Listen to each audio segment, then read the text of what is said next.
Yo'llar. Bugungi darsimizda kesishmalardagi burchaklarni o'rganamiz. Undan oldin o'tgan darsimizda nima o'rganuvdik?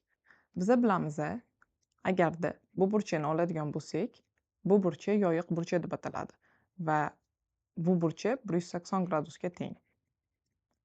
Endi nima bo'ladi agarda mana shu yoyiq burchakdan boshqa yana bitta chiziq o'tsa? Qanaqa burchaklar hosil bo'ladi? Umumiy 180.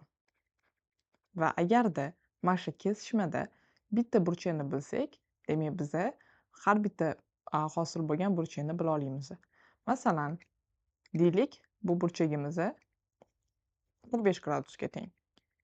Agar bu burchagimiz 45 gradusga teng bo'lsa, demak, bunga qarama-qarshi bo'lgan burchak, ya'ni qarama-qarshi mana burchak, bu ham teng 45 gradusga.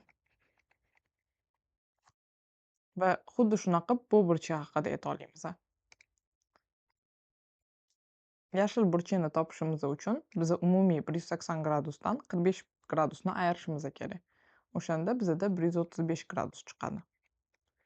Demak, agarda mana shu yashil burchak 135 gradus bo'lsa, bunga qarama-qarshi burchak, ya'ni bu burchak teng bo'ladi 135 gradusga.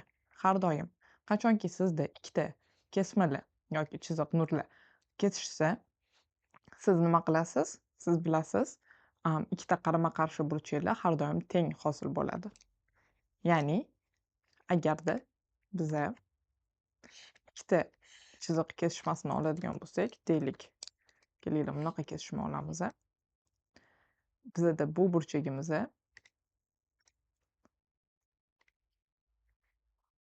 teng bu burchakka. Ya'ni agarda bunisi alfa bo'lsa, demak bunisi ham alfa gradus. Bir xil harf ishlatyapman, bir xil sonni ta'riflash uchun. Va agarda bu burchagimiz beta bo'lsa, demak bu burchagimiz ham beta bo'ladi. Ikkalasi ham bir xil. Har doim hamma kesishmalar uchun bu narsa to'g'ri. Va xuddi shunaqa qilib, agarda sizda bir nechta chiziqlar kesishgan bo'lsa, bitta nuqta chiziqlar kesishgan bo'lsa, ularni hamma qarama-qarshi burchaklari teng. Ya'ni agarda bu burchakni oladigan bo'lsak, bunga qarama-qarshi burchak bunisi teng bo'ladi. Va xuddi shunaqa qilib, agarda bu burchakni oladigan bo'lsak, bunga qarama-qarshi bu burchakka teng bo'ladi. Va uchinchi burchak bilan ham xuddi shu gap. Endi nega bu bunaqa deb so'rashinglar mumkin? Chunki oddiy. Mana shu misolimizga agarda qaytib keladigan bo'lsak, biza nimani bilamiz? Biza bilamiz umumiy 180 gradusligini. To'g'rimi? Va umumiy 180 gradusdan agarda bu burchakni biladigan bo'lsak, 45 ligini bu burchakni ham topdik. Endi xuddi shunaqa biza bu chiziqni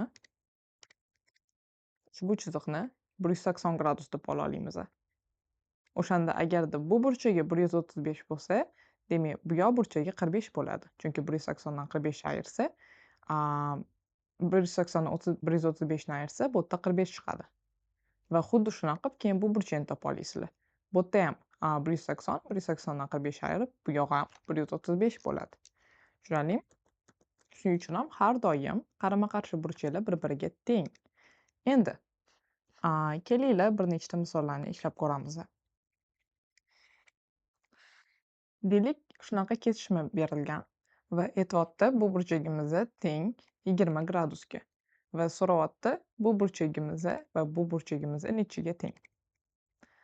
Birinchidan, ushbu burchakni biza bemalol ko'rib turib topishimiz mumkin, chunki qarama-qarshi burchaklar teng. Agarda bunisi 20 gradus bo'lsa, demak bunga qarama-qarshi, ya'ni bu so'ralayotgan burchak ham 20 gradus bo'ladi. To'g'rimi? Demak, birinchi mashq bajarildi. Ikkinchi mashq. Endi bunisini topishimiz kerak, ikkinchisini. Bu yerda agarda bu burchakni 120 agarda 20 gradusligini bilgan bo'lsak va bizada umumiy bu yerda yoyiq burchak hosil bo'lgan bo'lsa va u teng bo'lsa 180 gradusga, demak 180 dan mana shu 20 gradusni ayirsak, bizada qolgani 160 gradus bo'lyapti. Demak, ushbu burchagimiz teng bo'lyapti 160 gradusga. Va shunaqa ikkinchi burchakni ham topdik.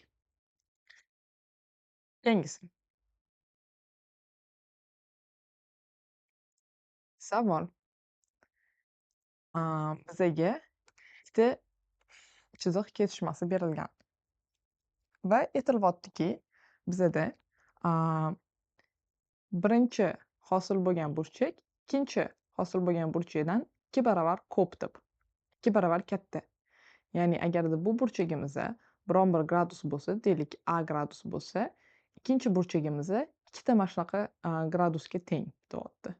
Ya'ni bu yerda ikkita mana shunaqa A gradus. A bilan A. Ya'ni 2A. Endi bizdan so'ralyapti mana shu hamma burchaklarni topish. Biza bilamiz bu burchagimizda yoyiq burchak va umumiy 180 gradus hosil qilishini. Demak, bizaga agarda bu burchak, ya'ni 2A ga qo'shsak, bu burchak, ya'ni A bizada 180 gradus chiqishi kerak. Demakki, bizada 2A qo'shuv A teng 180 gradusga. Endi 2A ga A ni qo'shsak, bizada 3A chiqadi. Ya'ni bu teng 180 gradusga.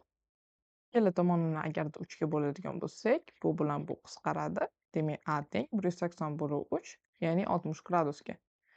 Endi, demak, bu gradus, bu burchak teng 60 gradusga. Kelinglar bu yerga qaytadan chizib olamiz.